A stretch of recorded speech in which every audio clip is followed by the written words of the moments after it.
हिरनी जैसे मोटे मोटे नैन थे, मृग जैसे मोटे नैनों पर, मृग जैसे नैनों पर, मृग जैसे मोटे नैनों पर, मृग जैसे मोटे नैनों पर, बलिहारी जाऊं मैं प्यारे, बलिहारी जाऊं मैं प्यारे, बलिहारी जाऊं मैं प्यारे, बलिहारी जाऊं मैं प्यारे, गाछेल छबीले रसिया के, गाछेल छबीले रसिया की, गाछेल छबीले रसिया के, गाछेल छबीले रसिया की, है केस घने कारे कारे, है केस घने कारे कारे, है केस कारे कारे, अधरों पे मुरली प्यारी है, दिल छीन लिया उसने मेरा, दिलवर की अदा निराली है, दिल छीन लिया उसने मेरा।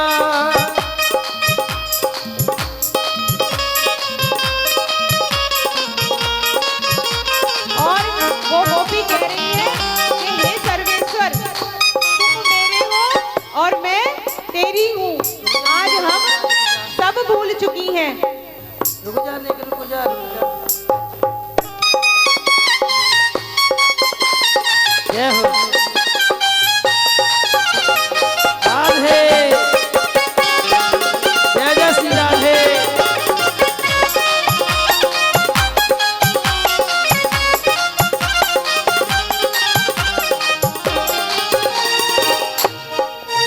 हे सर्वेश्वर हे कृष्ण प्रिया, हे परमेश्वर हे कृष्ण प्रिया, हे सर्वेश्वर हे कृष्ण प्रिया, हे सर्वेश्वर हे कृष्ण प्रिया, मैं तेरी हूँ तू मेरा है, तेरी हो तो मेरा है, मैं तेरी हूँ तू मेरा है। करके जब लौटे तो उन्हें बहुत थकान थी, तो आज पति का पंखा चल रही है, इधर पति देव को पत्नी की गोद में नींद आ गई।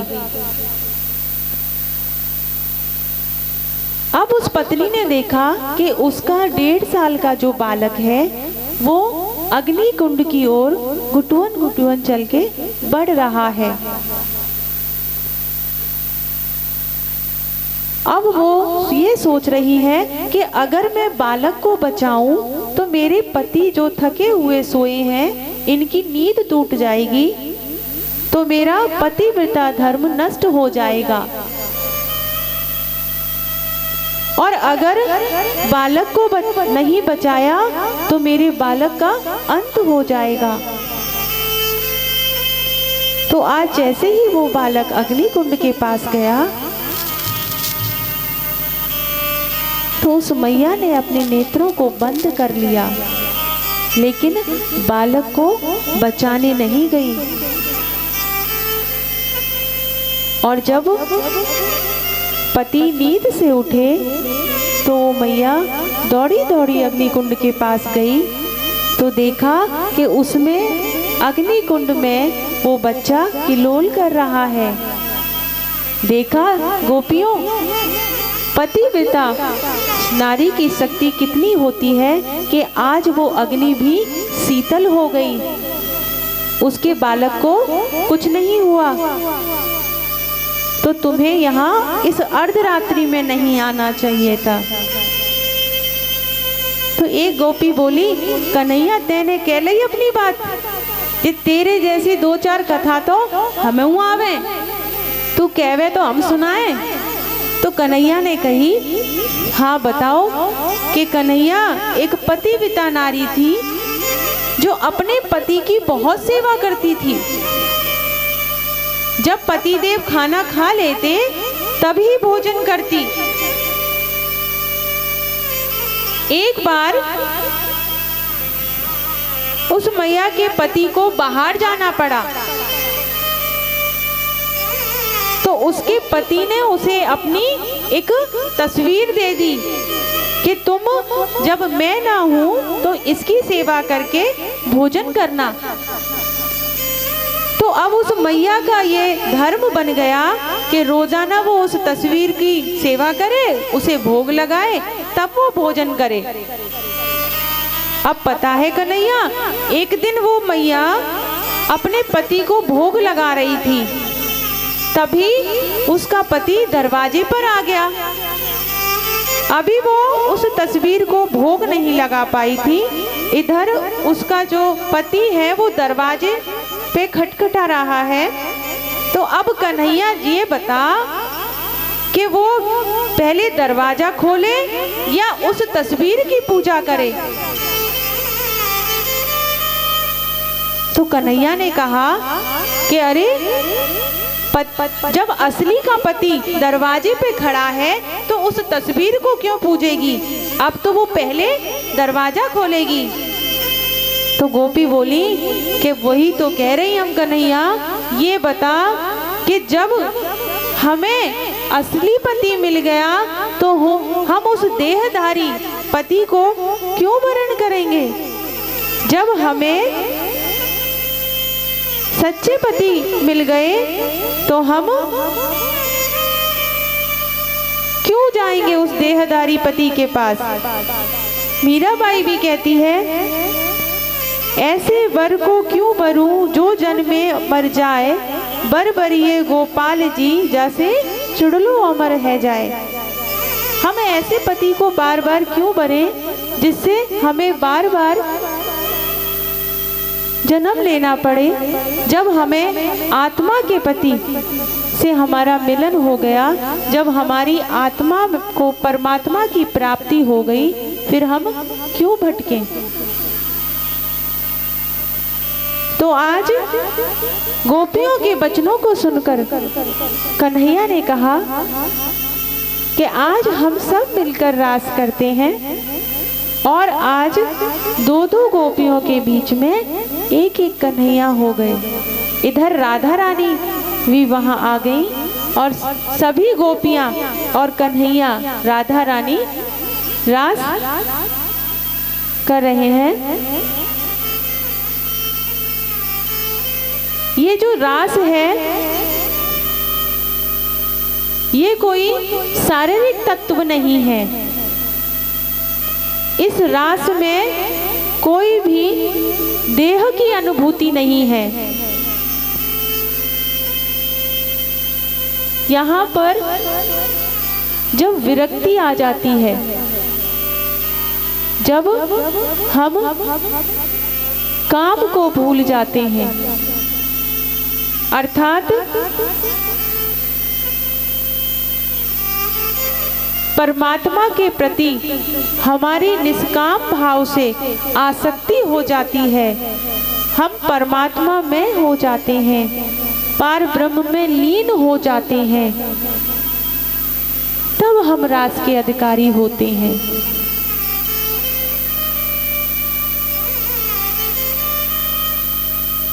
मैंने पहले भी बताया कि हम परमात्मा के अंश हैं, लेकिन इस कलयुग में हम परमात्मा की बराबरी करने लगते हैं,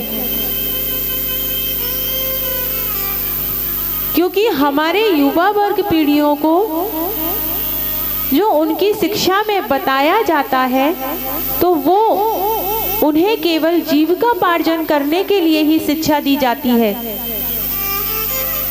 और हमारे जो युवा पीढ़ी है वो यही कहते हैं कि अरे गोविंद ने तो इतने सारे गोपियों के साथ रास करा,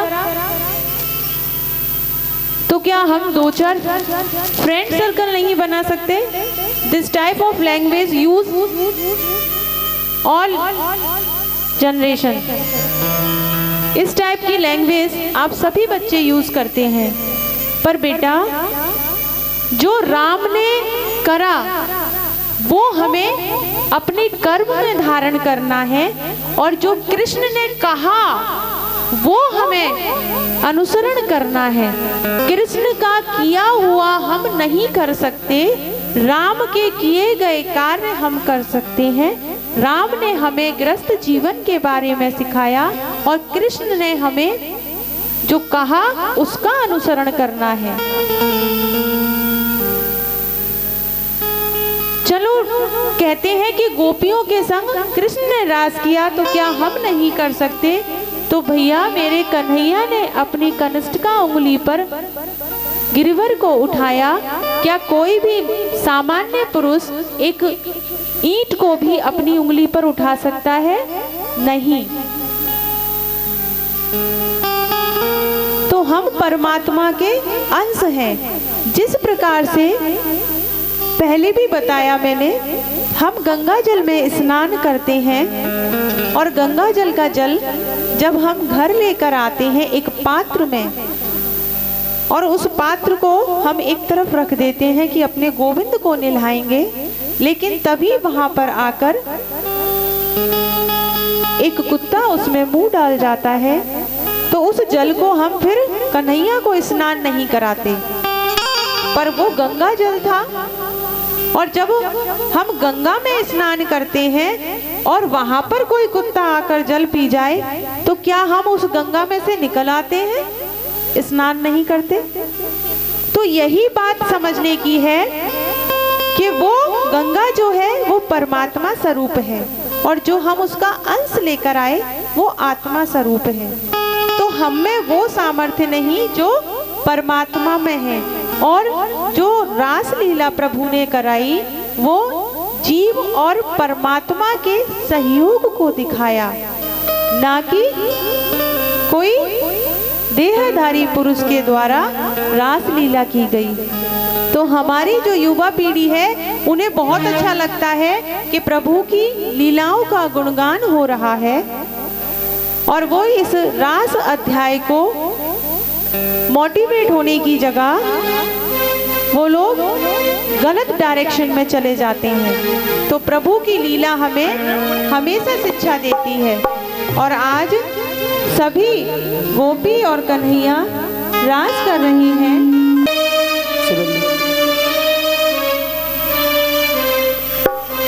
करी गया काना मिलन कब वादा, करी गया काना मिलन कब वादा, जमुना किनारे खड़ी है कब से राधा राधा, आई ना मिलन की वो शाम, आई ना मिलन की वो शाम, आई ना मिलन की वो शाम, आई ना मिलन की वो शाम।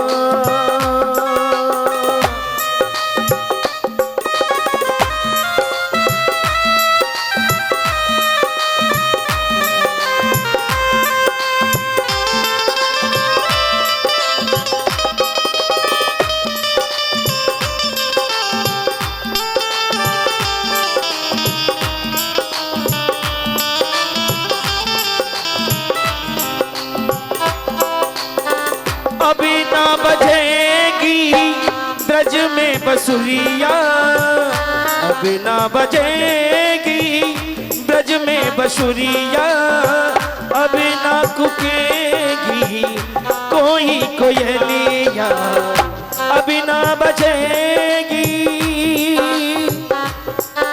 राधे मेरी, अभी ना बजेगी बसुरिया, अब ना कुकेगी कोई यहाँ पे कोयलिया, प्रेम विरह राधा, प्रेम विरह राधा, राधा को बाधा, जमुना किनारे खड़ी कब से राधा राधा, आई ना मिलन की वो शाम, आई ना मिलन की वो शाम,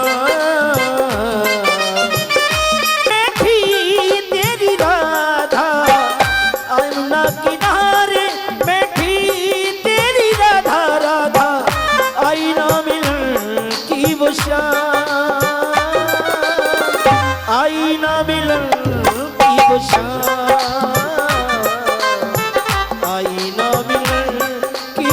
शान, आई ना मिलन की वो शान।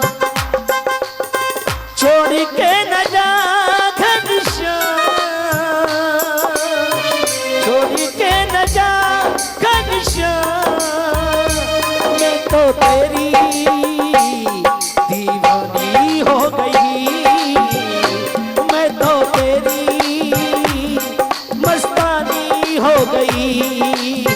छोड़ के न जा घनश्याम, छोड़ के न जा घनश्याम, तेरी दीवानी हो गई।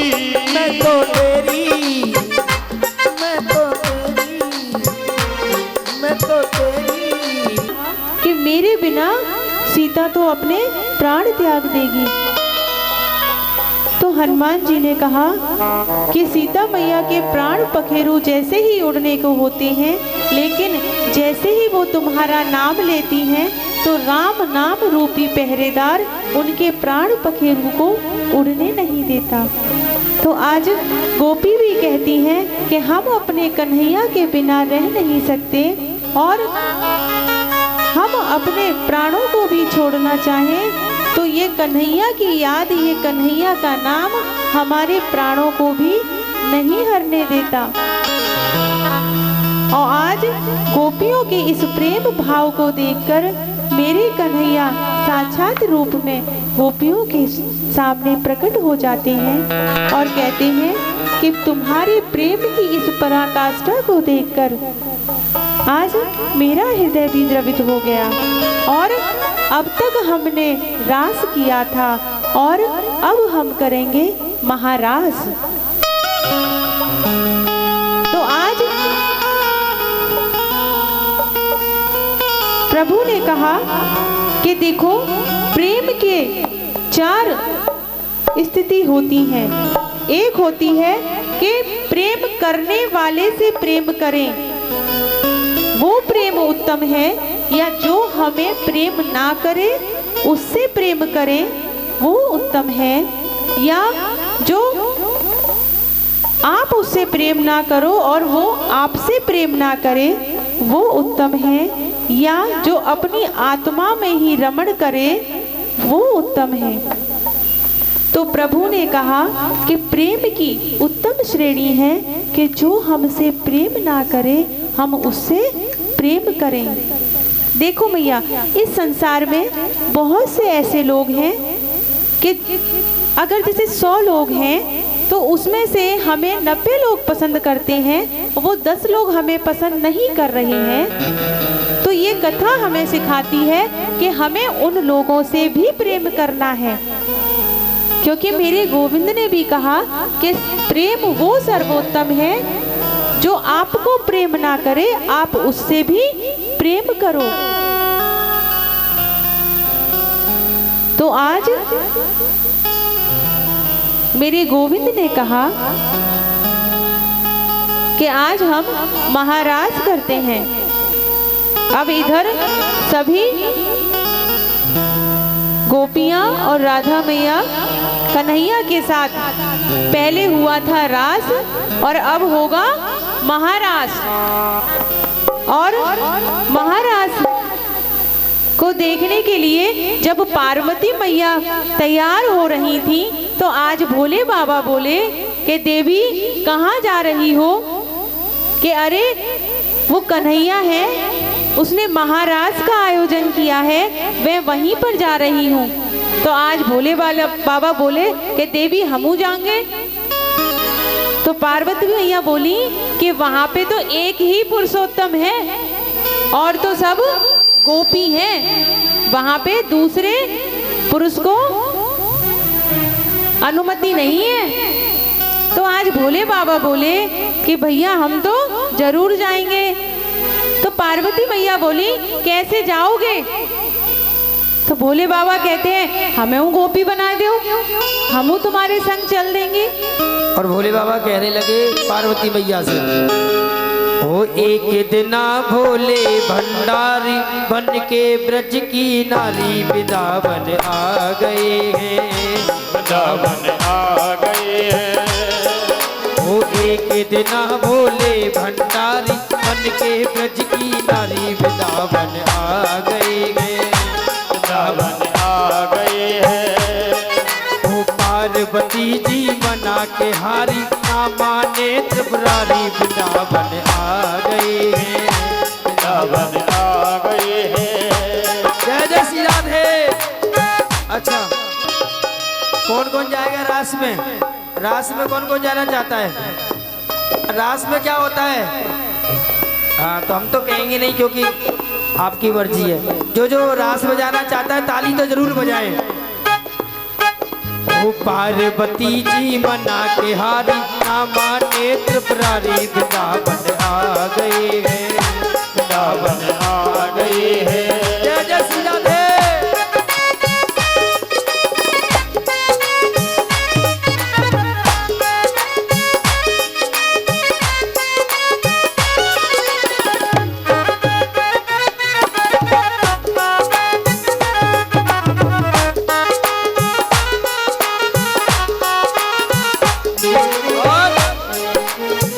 पार्वती से बोले मैं भी चलूंगा तेरे संग में, तेरे संग में। ओ राधा संग श्याम नाचे मैं भी नचूंगा तेरे संग में, तेरे संग में। ओ रास रचेगा ब्रज में भारी हमें दिखाओ प्यारी वृंदावन आ गए हैं, वृंदावन आ गए हैं। एक दिन भोले भंडारी बन के ब्रज की नारी वृंदावन आ गए हैं, वृंदावन आ गए हैं।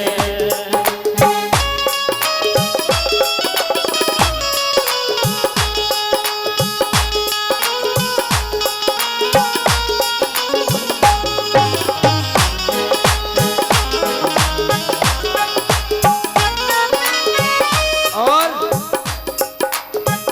ओ मेरे भोले स्वामी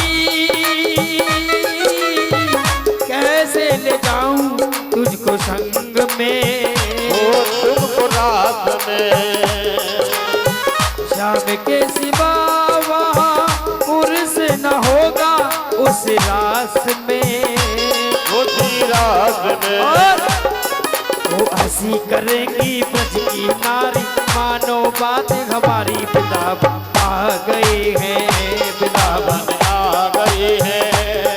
वो एक दिन बोले भंडारी बन के ब्रज की नारी वृंदावन आ गए हैं, वृंदावन आ गए हैं। जय जय श्री राधे।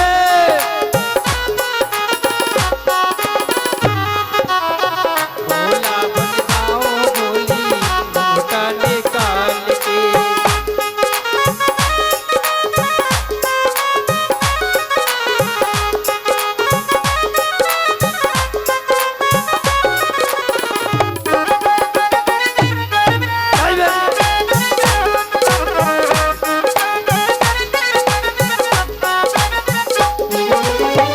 और भोले बाबा पार्वती मैया से कहने लगे ऐसा बना दो मोहे कोई न जाने इस राज को, ओ इस राज को। मैं हूँ सहेली ऐसा, मैं हूँ सहेली तेरी ऐसा बताना ब्रजराज को, ओ ब्रजराज को। और बना के जूड़ा।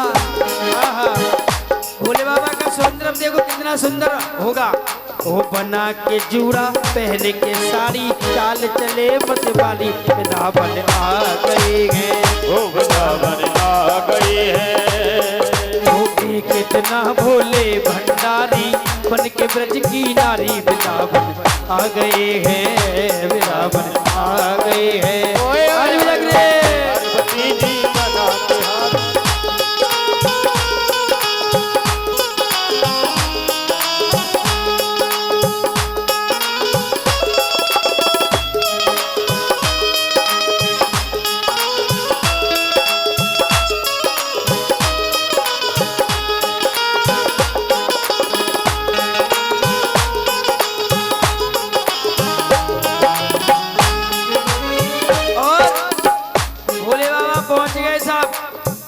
और जैसे ही रास में पहुंचे और भोले बाबा को भगवान ने देखा और कहने लगे, देखा है मोहन ने समझ गए सारी बात रे, सारी बात रे।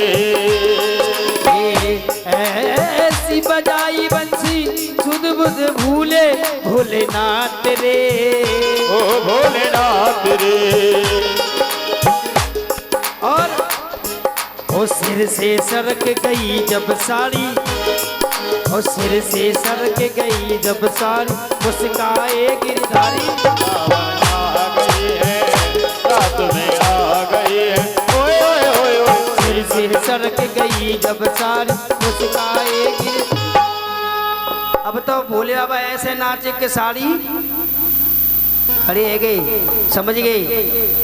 और कहा आज भोले बाबा ऐसे नाचे मुरली की धुन पर कि आज साड़ी का पल्ला खुल गया और सांप निकल आए। अब कन्हैया बोले, निठी नहीं तुम्हारी आवे बिना। देखो मैया, भगवान की जब कथा होती है तो हमारे बड़े बड़े संत में भाव आता है और वो झूमते हैं, नाचते नहीं है मैया। कभी भी कथा में नाचा नहीं जाता है मैया, झूमा जाता है। नहीं नहीं, हम नहीं कहेंगे, जिनकी हम मर्जी है। नाचने के लिए नहीं कह रहे हैं, मैं कथा के अनुसार ही बता रही हूँ आपको कि जब रास में आत्मा तत्व को जीवात्मा से मिलाने के लिए रास किया, और इसी ही भागवत में ये बताया कि हम उस देह की अनुभूति को भूल जाते हैं। जब हम समाज के आगे किसी भी समारोह विवाह में नाचते हैं तो उस समय हमें देह की अनुभूति होती है, और उस समय समाज की नजर में दोष होता है। लेकिन जब हम प्रभु के दरबार में आकर अगर प्रभु के आगे अगर हम आनंदित होते हैं तो उस समय हमारी नजर में ना तो दोष होता है और ना हमें अपने देह की अनुभूति होती है। और ये तारीफ लगा करके यही कहते हुए, वो सिर से खिसक गई जब साड़ी, मुस्काए गिरधारी वृंदावन आ गए हैं, वृंदावन आ गए हैं। ओ ये कितना भोले भंडारी बन के ब्रज की नारी, वृंदावन आ गए हैं, वृंदावन आ गए हैं। वो पार्वती जी मना के हारी, ना मने त्रिपुरारी, वृंदावन आ गए हैं, वृंदावन आ गए हैं।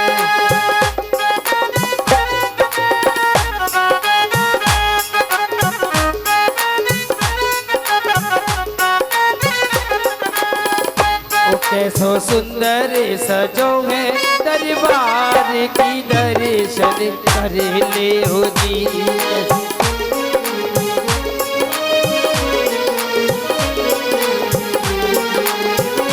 कैसो सुंदर लगो है महाराज की, दर्शन कर ले हो जी।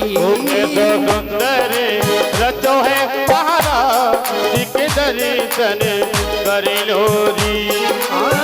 दर्शन कर ले, सुमरन कर ले, वंदन कर ले जी। लेके राधा जी बिहारी जी को नाम की, दर्शन कर ले जी। कैसो सुंदर लगो है महाराज की, दर्शन कर ले। ओ एक लहरीदार चूनर माथे पे डाल के, भोला बन जाओ भोली घुंघटा निकाल के। तो आज भोले बाबा भी रास में आए और इधर सभी गोपियों से, सभी सखियों से लंबी सखी कौन? भोले बाबा। अब जैसे ही पार्वती मैया के संग आए तो सबने पूछा ये कौन है? तो पार्वती मैया ने कहा ये मेरे बचपन की सखी है। और जैसे ही कन्हैया के पास आए तो कन्हैया ने देखा भैया ये बड़ी लंबी चौड़ी सखी है। जी कौन है भैया? तो भोले बाबा बोले, अरे पहचान ही ना है, हम तुम्हारे चाचा के, मामा के, फूफा के लड़का की लड़की की, दौरानी की बेटी हैं, तुम पहचान ही नहीं पाए। तो आज भोले बाबा भी सभी गोपियों और कन्हैया के साथ रास कर रहे हैं। और आज कन्हैया ने ऐसी मुरली बजाई कि भोले बाबा अपनी सुध बुध भूल गए और नाचते नाचते आज भोले बाबा का घूंघट खुल गया और उसमें से सर्प महाराज निकल आए। तो कन्हैया बोले, निठी ना है हमारे बिना, बनी आए गोपी। तो आज भोले बाबा ने कहा कि तुम इतनी बार गोपी बने और हम एक बार बनी आए तो कहा है वो। तो आज से ही भोले बाबा का नाम गोपेश्वर महादेव पड़ा। बोलिए गोपेश्वर महादेव महाराज की जय।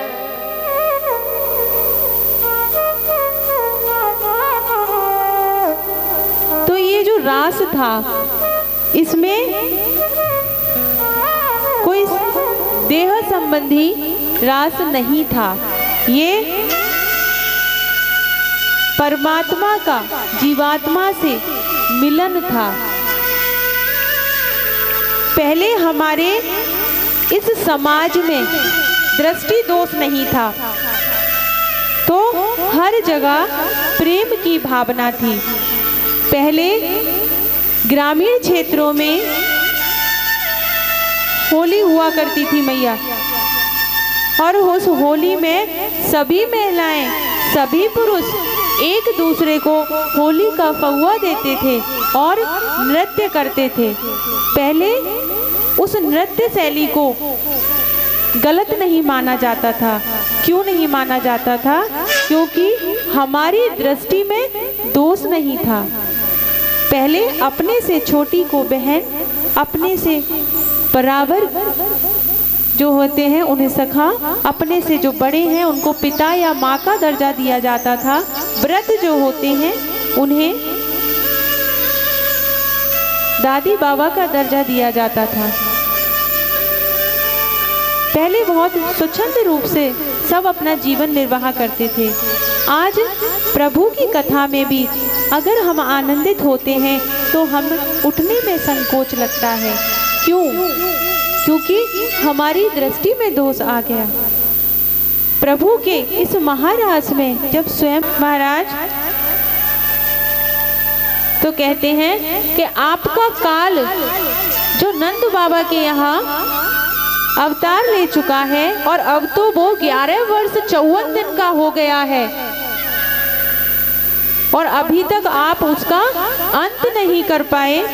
इधर कंस ने कहा कि मैंने बहुत सारे दैत्यों को भेजा, शंखचूड़, मायासुर, अरिष्टासुर, तृणावत, सक्तासुर, बकासुर, धेनुकासुर, पूतना, लेकिन ये सब उस कन्हैया का अंत नहीं कर पाए, इनका स्वयं ही अंत हो गया।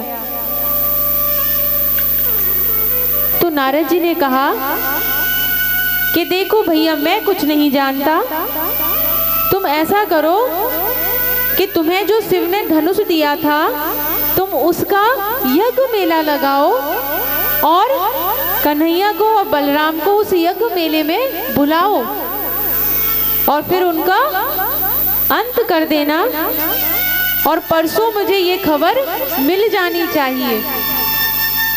और उधर से नारद जी नारायण नारायण कहकर अब इधर कन्हैया और बलराम जी गौ चरा कर लौट रहे हैं और इधर नारद जी की भेंट कन्हैया से होती है और कहते हैं कन्हैया राधे राधे। कन्हैया मुस्कुरा रहे हैं और कहते हैं हाँ ऋषिवर, बताओ कैसे आना हुआ। कहते हैं कन्हैया, या वृंदावन में ही खोए रहोगे? आज तुम्हें 11 वर्ष 54 दिन हो गए, उस कंस का उद्धार कब करोगे? और मैं चाहता हूँ कि तुम परसों उस कंस का उद्धार कर दो। तो कन्हैया कहते हैं कि यहाँ पे तो आप उसकी कह रहे हो और वहां पर आप मेरी कह कर आए हो। तो नारद जी कहते हैं प्रभु आप तो जानो, मैं तो धर्म के अनुसार ही चलूं। तो आज नारद जी ने कंस को ये सुझाव दे दिया कि वो उस धनुष युद्ध का आयोजन करे।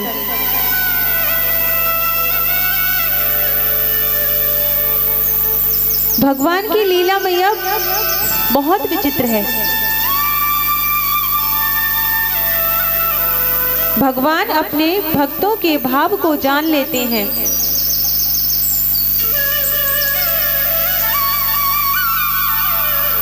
और जैसे हम कर्म करते हैं हमें उसका फल वैसा ही मिलता है। एक मैया थी जो गौ पालन किया करती थी। तो एक मैया थी, उनके एक भैंस थी, वो 1 लीटर दूध दिया करती थी। कितना देती थी मैया? 1 लीटर। और वो मैया वहाँ में चालाकी से वहाँ में पानी मिला के उसको कितना कर देती थी? 2 लीटर। और वो उस दूध को बेच देती थी। अब दूध का पैसा वो अपने पति को दे देती थी और पानी का पैसा अपने पास रख लेती थी। तो ऐसे ही करते करते मैया ने अपने हाथों के क्या बनवा लिए? सोने के कंगन बनवा लिए। अब मैया ने कंगन बनवा लिए तो मैया की आदत हो कि मैया के पास कोई नई चीज आ जाए, चाहे नई धोती हो, चाहे गहने हो, कोई भी चीज हो, तो मैया ये बड़ा शौक होवे दिखावे को कि पूरे गांव में दिखा के आऊं, है मैया। तो वो मैया अपने पड़ोस में गई और बार बार बात कर रही थी, ऐसा हुआ ऐसा हुआ। तो पड़ोसन बोली, अरे जे बता तेने जे कंगन कब बनवाए ले, कैसे बनवाए? तो बोली, बहना काऊ से कहेगी तो ना है कि ना है कहूंगी। कि देख तू पड़ोसन है, जाए के मारे बता ही रही हूँ। तो कि हाँ, कि बहना मेरी भैंस 1 लीटर दूध देवे और मैं वहां में पानी मिला के 2 लीटर कर दूं और दूध के पैसा तो अपने आदमी दे दूं और पानी के पैसा मैं खुद रख लाऊं, बाई से बनवाएंगे जी। अब पड़ोसन बोली, भैया हम ऐसा करेंगे, ये तो बड़ी अच्छी सीख दई देने। तो पड़ोसन के यहाँ भी भैंस, अब वो 1 लीटर दूध दे तो पड़ोसन उसमें 1 लीटर पानी डाल के कितना कर दे? 2 लीटर बना दे। धंधा बढ़िया है। अब 2 लीटर बना दे तो पानी के पैसे तो खुद रख ले और दूध के पैसे अपने आदमी को दे दे। अब उन्होंने, मैया ने बना ली अपने नाक की, क्या कहते हैं मैया? नथनी। ये तो लौंग है, मैया ने नथनी बनवाई। पानी के पैसा है मैया, ऐसे ही थोड़ी है। अब सौमती मावस पड़ी तो बोले अपने आदमी से कि चलो सौमती मावस पड़ी है, चलो नहाया है, गंगा नहाया है। तो आदमी ने गई, चलो नहाया है। तो मैया जैसे ही गंगा जी में डुबकी लगाई तो जो जल के जीव होते हैं ना, उन्हें वो जो नथनी थी ना, वो चमकती हुई दिखाई दी और उसने आके ऐसा झपट्टा मारा कि नथनी समेत मैया की नाक वो चली गई। तो मैया कहते हैं, पानी को पैसा पानी में और नाक गई बेईमानी में। तो भैया सोच लो, अब कौन कौन मैया ऐसी है जो दूध में पानी मिलावे? सोच लो, कर्मन की गति न्यारी। तो आज से ही संकल्प कर लेना। अच्छा मिलाती हो तो छोड़ दी हो मैया, कंडा थाप के, हाँ कंडा थाप के काम चला लियो, पर पानी मिला के काम मत चलाइयो।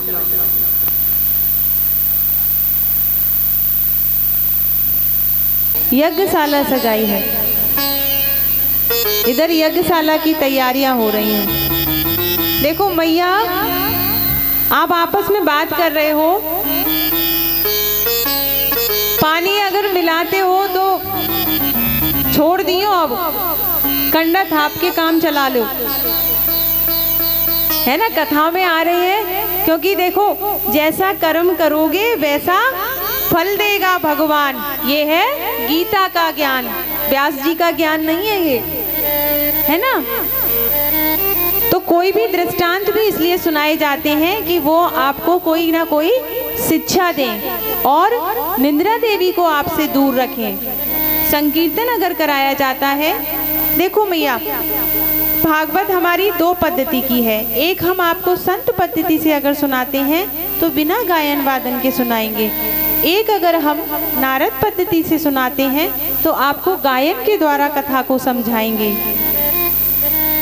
तो कथा का एक माध्यम होता है कि कैसे भी करके कथा हमारे इस मानव जीवन के हृदय में उतर जाए, और कथा के साथ साथ कथा जो हमें संदेश देती है कि हमें अपने जीवन में राम के जीवन के आचरण को उतारना है और कृष्ण के कहे हुए को करना। समान आकृति है और समान ही धातु लगी है उसमें।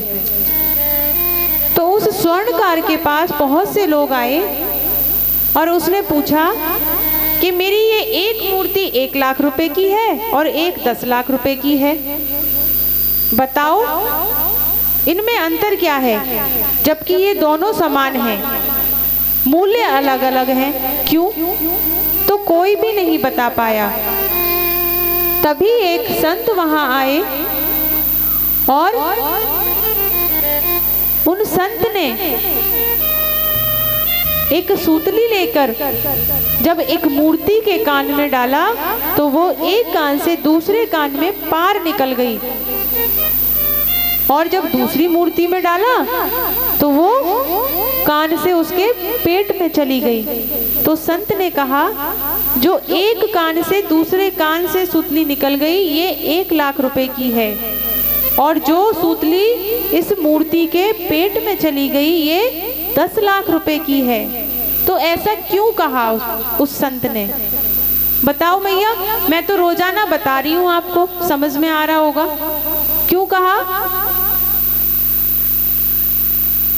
हाँ मैया, एक बार मैया के लिए ताली कि हाँ मैया ने समझा कि संत महाराज ये बता रहे हैं कि इस कान से सुनकर जो इस कान से निकल जाए वो क्या है, व्यर्थता है, और जो बात हृदय में उतर जाए वो सार्थकता है। तो इसलिए हमें भगवान की संकीर्तन कथा को अपने हृदय में उतारना चाहिए, सुनना नहीं चाहिए, उसका पान करना चाहिए। क्योंकि भागवत में भी कहा है ना, पिबत रस माल्यम, इस भागवत का रस पान करो। भागवत रूपी रस का पान करना है हमें, सुनना नहीं है। तो आज कंस ने यज्ञशाला सजाई है और आज उन्होंने अक्रूर जी को बुलाया कि अक्रूर जी जाओ कृष्ण को और बलराम को लेकर आओ। आज कंस बोला कि मैं तुमसे कुछ छुपाऊंगा नहीं, मैं ये यज्ञ इसलिए रख रहा हूँ कि मैं जब कृष्ण और बलराम यहाँ आए तो मैं कृष्ण का अंत कर सकूं। तो आज जैसे ही अक्रूर जी ने ये सुना तो वो कंस को समझाने लगे कि कर्मन की गति न्यारी है, प्रभु डरो, वो तो स्वयं साक्षात नारायण है। लेकिन कंस के समझ में कुछ भी नहीं आया और उसने कहा अक्रूर तुम सीधे सीधे बताओ तुम लेने जाओगे या नहीं। तो आज अक्रूर जी ने देखा कि अगर मैं लेने नहीं गया तो ये मुझे ही मार डालेगा। तो मन में बहुत दुखी हैं अक्रूर जी और आज रथ तैयार कर कर वृंदावन की ओर निकले हैं। पता है मैया, वृंदावन जाने का समय 20 मिनट लगते हैं रथ से, और आज अक्रूर जी को पूरे 10 घंटे लग गए वृंदावन पहुंचने में। वो जब रथ से चले तो रास्ते में वो सोच में बैठ गए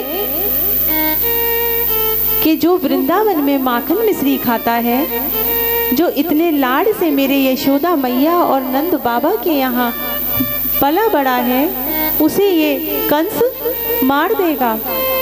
अक्रूर जी के मन में अभी भगवत भावना नहीं है, अभी बाल रूप की भावना है। वो मेरे कन्हैया को एक बालक समझ रहे हैं। और जैसे ही वृंदावन की सीमा प्रारंभ होती है तो आज अक्रूर जी रथ से उतर जाते हैं और पैदल पैदल वृंदावन में जा रहे हैं।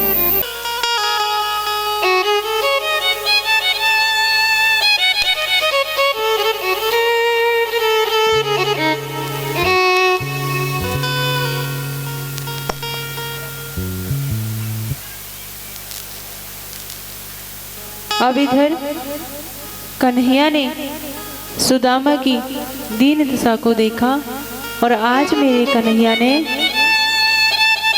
सुदामा के चरणों को अपने नेत्रों के अश्रु जल से धोया। कहते हैं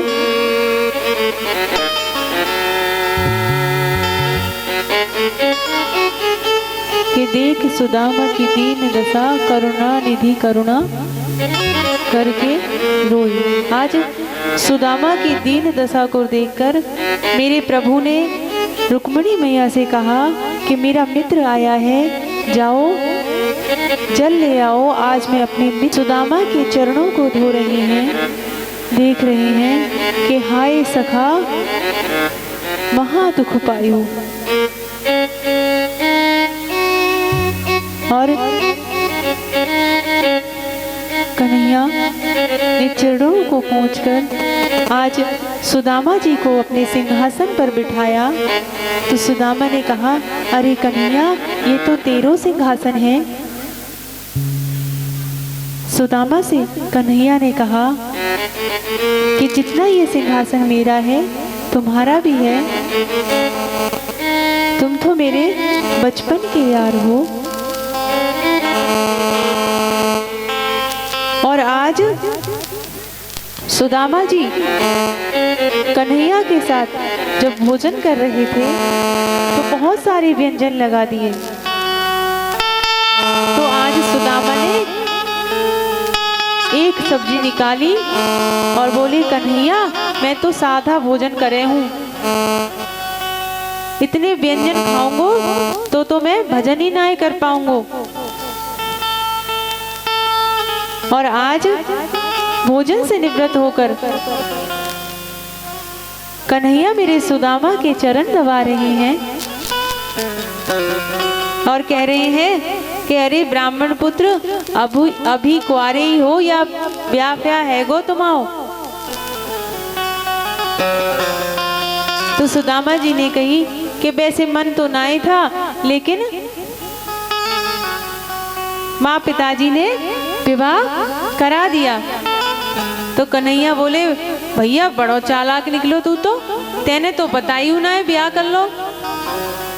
तो सुदामा कह रहे, चल मैंने नहीं बताई, मैंने तो एक ही ब्याह करो तब नहीं बतायो, और तेने 16,108 करे तो मैं याद कबू नहीं आई। और आज कन्हैया अपनी सभी रानियों से सुदामा जी के चरण छुलवा रहे हैं। अब सुदामा जी कह रहे हैं, सौभाग्यवती भव, सौभाग्यवती भव। ऐसे करते करते सुदामा ने 200-400 रानियों को आशीर्वाद दिया। तो सुदामा बोले, भैया कितनी रानी हो रही तेरी, मैं तो आशीर्वाद देते देते थक जाऊंगा। तो ऐसो कर कन्हैया, तू ही इन सब के बलदे को आशीर्वाद ले ले, मैं तो ये दे रहा हूं। तो आज कन्हैया ने कहा कि सुदामा ये बताओ कि भाभी सुशीला ने मेरे लिए कुछ भेजा नहीं है। तो चुपचाप पड़ जाते हैं और कहते हैं, अरे कन्हैया जब हम गुरुकुल में लकड़ी लेवे जाते है ना, तो गुरु माँ हमें कछु खावे को देती। फिर कन्हैया बोले, अरे ये बताओ भाभी ने कछु दयो है हमारे काजे। फिर सुदामा जी कहने लगे कि देख तेरे बांट के जो चना है वो हम खा गए, तू भूखो ही रह गो। फिर कन्हैया बोले कह रहे ये सब बात छोड़ो, जे बताओ भाभी ने कछु भेजो हमारे लिए। तो सुदामा जी कह रहे हैं हर भूले पर नारायण ना भूले। इतनी बुरी आदत है कन्हैया तो में कि जहाँ चीज के पीछे पड़ जाए बाकी पीछे पड़ के रह जाए। और कन्हैया ने देखा कि सुदामा जी की एक आंख जो है थोड़ी ऊंची उठी हुई है, तो आज कन्हैया ने तुरंत वो हाथ उठाकर वो पोटली निकाल ली। और जैसे ही वो पोटली हाथ में ली तो मेरे कन्हैया ने देखा कि वो पोटली कई जगह से फटी हुई है।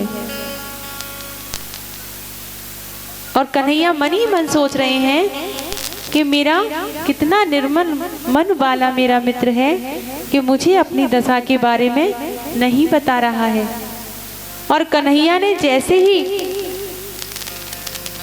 तंदुल को देखा तो उसमें कुछ तंदुल जो थे वो आधे दाने के थे, कुछ पीले थे, कुछ सफेद थे।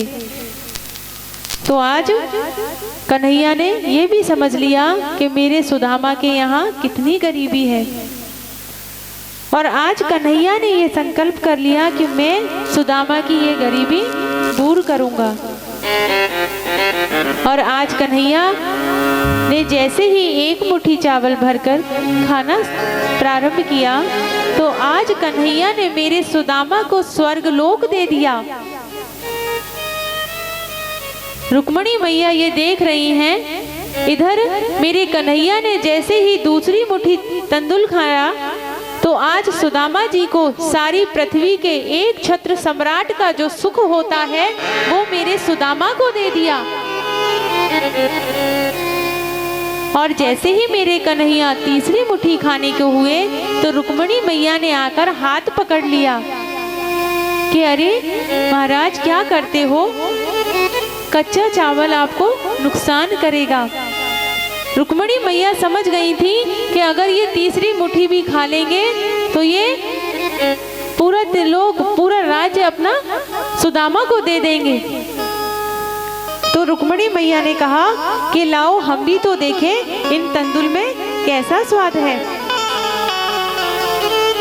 और आज कन्हैया ने सुदामा से बहुत वार्तालाप की और सुदामा ने रात्रि भर रुककर वहां से सुबह वो विदा लेने लगे। कन्हैया का इतना ऐश्वर्य देखकर भी सुदामा का मन उस ऐश्वर्य में नहीं लगा। सुदामा ने कन्हैया के दर्शन को पाकर जो ऐश्वर्य पाया उसके आगे कन्हैया के महलों का ऐश्वर्य फीका था। और आज जब सुदामा जाने लगे तो कन्हैया ने जो पीतांबर भी उड़ाया था वो भी ले लिया। अब सुदामा बड़े प्रसन्न मन से जा रहे हैं। और जैसे ही सुदामा अपनी नगरी पहुंचते हैं तो वहां देखते हैं कि सुदामा की कुटिया नहीं है। वहां जो पहरेदार खड़े हैं उनसे पूछा कि भैया ये कौन सी नगरी है? तो ये तो सुदामापुरी है। तो सुदामा ने सोचा कि हो सकता है कोई सेठ जी आए होंगे तो मेरी झोपड़ी हटा दी होगी और अपनी हवेली बना दी होगी। फिर उन्होंने पूछा कि ये बताओ कि तुम्हारे जो सुदामापुरी के सेठ हैं वो कौन है? तो उन्होंने कहा वो एक ब्राह्मण है जो अभी द्वारकापुरी गए हैं।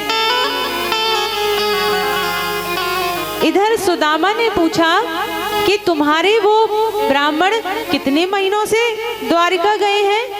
कि उन्हें पूरे 4 महीने हो गए। तो सुदामा सोचने लगे 4 महीने तो भैया मुझे भी हो गए। अब सुदामा ने सोचा कि कैसे पता करा जाए कि मेरी वो झोपड़ी कहाँ गई। और सुदामा कहते हैं बोल वृंदावन में हरिलाल की और जय जय श्री। आइए जी, अंतिम भजन है भागवत जी का। फिर कोई भजन नहीं होगा, नाचने कूदने वाला, ताली बजाने वाला भी नहीं होगा। ओ झोपड़िया मेरी कित गई रे, मोहन कब के बैर निभाए। झोपड़िया मेरी कित गई रे, मोहन कब के बैर निकाले। झोपड़िया मेरी कित गई रे, मोहन कब के बैर निभाए। झोपड़िया मेरी कित गई रे, मोहन कब के बैर निकाले।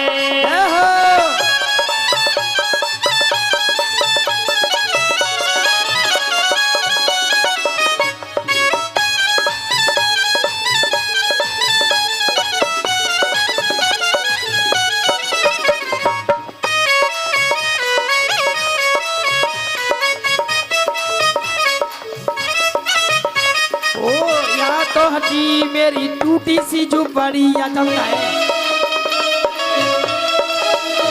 ओ यहाँ तो हजी मेरी टूटी सी झुपड़िया, यहाँ तो हथी मेरी टूटी सी झोपड़िया।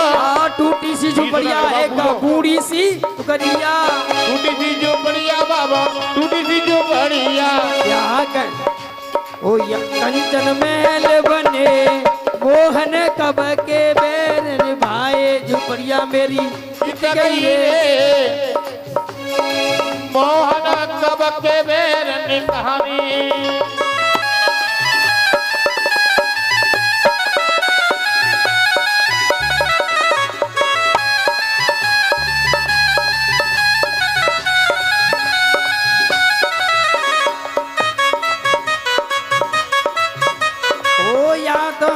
मेरो तुलसी को बिरवा, या तो हतो मेरे तुलसी को बिरवा। ओ या तो मेरो तुलसी को बिरवा, या तो हतो रे के तुलसी को बिरवा। यहाँ गजराज खड़े, मोहन कब के बैर निभाए। झुपड़िया मेरी कित गई रे, मोहन कब के बैर निकाले। झुपड़िया मेरी कित गई रे, मोहन कब के बैर निभाए। झोपड़िया मेरी कित गई रे, मोहन कब के बैर निकाले।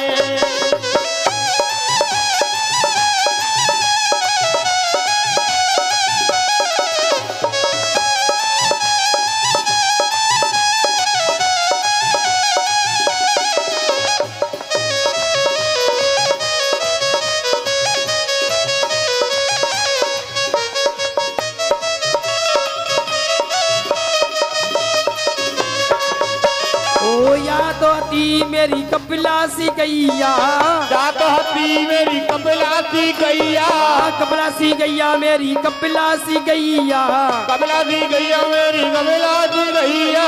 यहाँ गजराज खड़े, मोहन कब के बैर निभाए। झोपड़िया मेरी कित गई रे, मोहन कब के बैर निकाले। झोपड़िया मेरी कित गई रे, मोहन कब के बैर निभाए।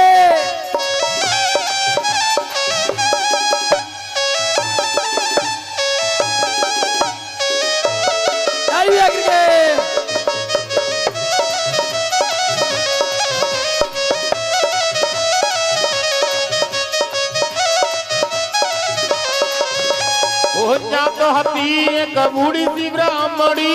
या तो थी एक बूढ़ी सी डुकरिया। या तो हथी एक बूढ़ी सी अम्मा। या तो थी एक बूढ़ी सी डुकरिया।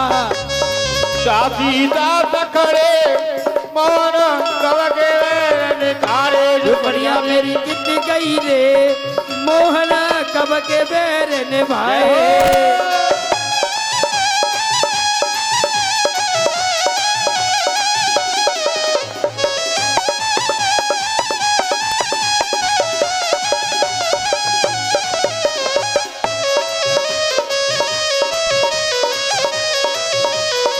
या तो एक तुलसी को बिरवा। या तो एक तुलसी को बिरवा। या तो एक तुलसी को बिरवा। या तो एक तुलसी को बिरवा। वो चंदन पेड़ करे, वो चंदन पेड़ करे, मोहन कब के बैर निकाले। मैया मेरी कितनी गई रे, मोहन कब के बेर ने भाई। नैना लड़े मुरलिया पारे से, मैं वृंदावन जाऊं। नैना लड़े मुरलिया पारे से, अब वृंदावन जाऊं। नैना लड़े बसुरिया पारे से, मैं वृंदावन जाऊं। नैना लड़े बसुरिया पारे से, अब घर कैसे जाऊं।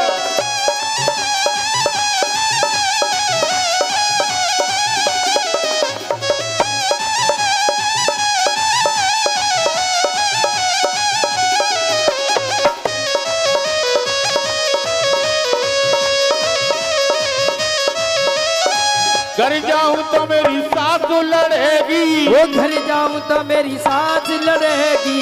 सास लड़ेगी वो पे जुल्म करेगी, सास लड़ेगी वो पे जुल्म करेगी। कह देगी ससुरी हमारे से, अब घर कैसे जाऊं।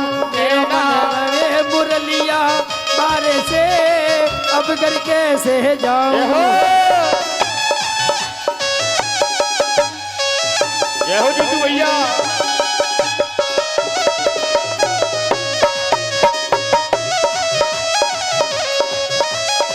घर जाऊं तो मेरी जिठानी लड़ेगी, घर जाऊं तो मेरी जिठानी लड़ेगी। जिठानी लड़ेगी वो मैं जुल्म करेगी, अब जुल्म करेगी। कह देगी जे तू हमारे से, अब घर कैसे जाऊं। नैना लड़े मुरलिया बारे से, अब घर कैसे जाऊं।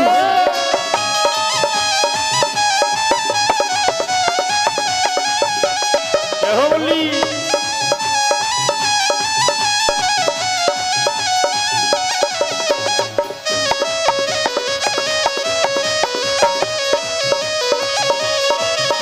वो गाना बरसाने में आई गई हो, बुलाई गई राधा प्यारी। ओ काना बरसाने में आई गई हो, बुलाई गई राधा प्यारी। बुलाई गई राधा प्यारी, समझाई गई राधा प्यारी।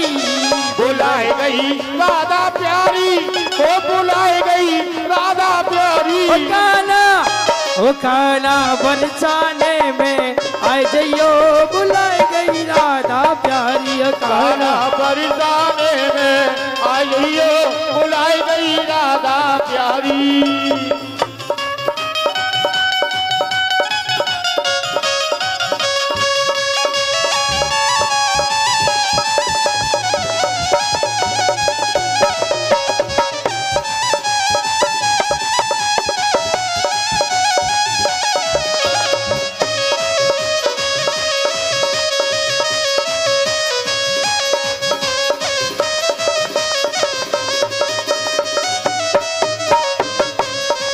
जो काना तो है भूख लगे तो, जो काना तो है भूख लगे तो, जो काना तो है भूख लगे तो, जो काना तो है भूख लगेगी। माखन उनके माखन, उनके माखन मिश्री खाई जइयो, बुलाई गई राधा प्यारी। ओ काना बरसाने में आई गई हो, बुलाई गई प्यारी।